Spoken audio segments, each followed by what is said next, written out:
দক্ষিণ ত্রিপুরা জেলার ঋষমুখ ব্লকের হরিপুর বাজার থেকে প্রায় 2 কিলোমিটার পূর্ব দিকে এগিয়ে গেলেই ধনঞ্জয়নগর এডিসি ভিলেজ। এলাকাটিতে উপজাতি সম্প্রদায় লোকের বসবাস। তাদের ছেলে মেয়েদের ভবিষ্যতের কথা মাথায় রেখে 1981 সালে এলাকায় গলাচিপা জেবি স্কুল স্থাপিত হয়। 2019 সালে বিদ্যালয়কে এসবি স্কুলে উন্নীত করা হয়।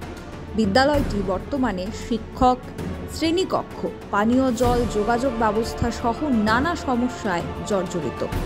প্রথম থেকে অষ্টম শ্রেণীর জন্য শিক্ষক আছেন মাত্র 4 জন। শ্রেণীকক্ষ রয়েছে 4টি। এর মধ্যে একটি শ্রেণীকক্ষকে বাদ দিলে বাকিগুলি ভগ্নপ্রায়। ছাত্রছাত্রীদের বসার জন্য নেই পর্যাপ্ত জায়গা। মাদুরে বসে ছাত্রছাত্রীদের নিচে মেঝেতে ক্লাস করতে হচ্ছে। বাধ্য হয়ে 3 শ্রেণীর ছাত্রছাত্রীদের এক শ্রেণীকক্ষে বসিয়ে ক্লাস নিতে হচ্ছে শিক্ষক শিক্ষিকাদের। তাতে পড়াশোনা লাটে উঠতে বসেছে।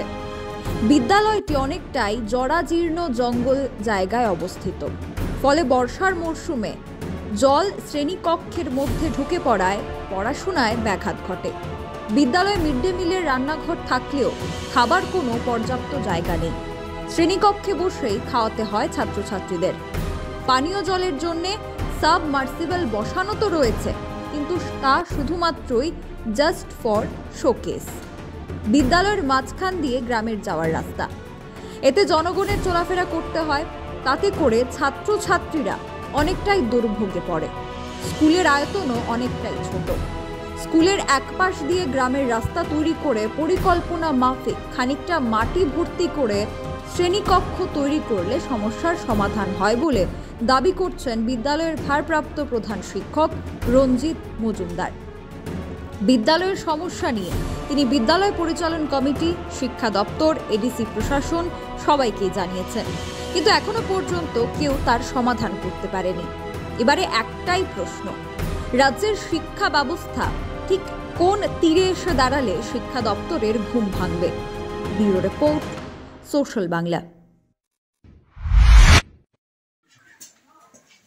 টিএসি আমার স্কুলের সমস্যা এখানে দেখেন, আমি এই স্কুলে এসেছি 2020 নভেম্বরে, নভেম্বর 25 তারিখ। আসে থেকে এখানে অনেক সমস্যা। যখন আমি আসি তো প্রথমত আমার সমস্যা ছিল ক্লাসরুমের।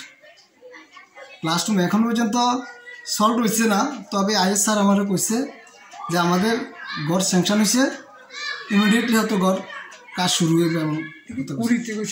হ্যাঁ, না এটা ইমিডিয়েট কিছু 2-3 মাস আগে কইছে আমার ঘরের কথাটা। আমি এফআইআর করছিলাম ঘরের লাই, কয়েকবার এফআইআর করার পরে ডিস্ট্রিক্ট থেকে আমার সিলসিও লেগে গেছে, তখন ঘরটা স্যাংশন হয়েছে বলে আমার কইছে। কিন্তু এখন পর্যন্ত হয়তো ইঞ্জিনিয়ার আসে না।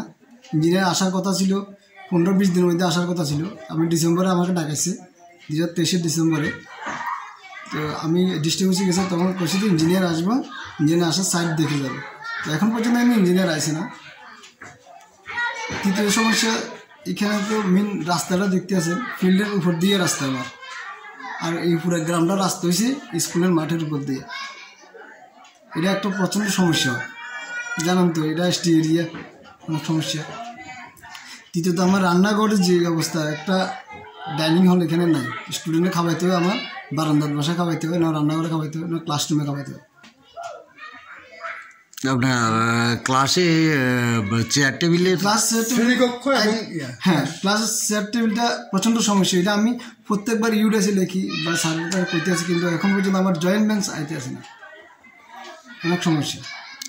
মানে মোটামুটি সার্বিক সমস্যাই আছে। যেমন ধরেন লেট্রিন ইউরিনাল, এটা নতুন দিছে আমাদের দিচ্ছে। এটা আমি যখন আসি তখন ছিল না, প্রায় 1 বছর পরে যখন আমি জানাইছি তখন একটা আইসি দিছে, স্যাররা এটা দিছে।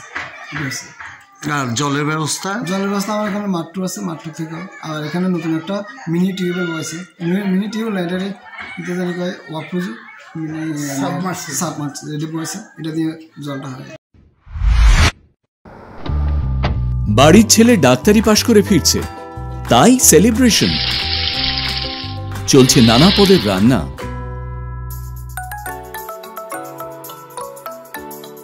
শেফদের পছন্দ সিস্টার মশলা, যা মডার্ন টেকনোলজি এবং স্বাস্থ্যসম্মত। টেস্টিও। ইনি ডক্টর না সিস্টার? সিস্টারের রান্না প্রতি পদে স্বাদের বাহার। মন চাই ফিরে ফিরে খেতে পারবা। সিস্টার, নিশ্চিন্তের প্রতীক।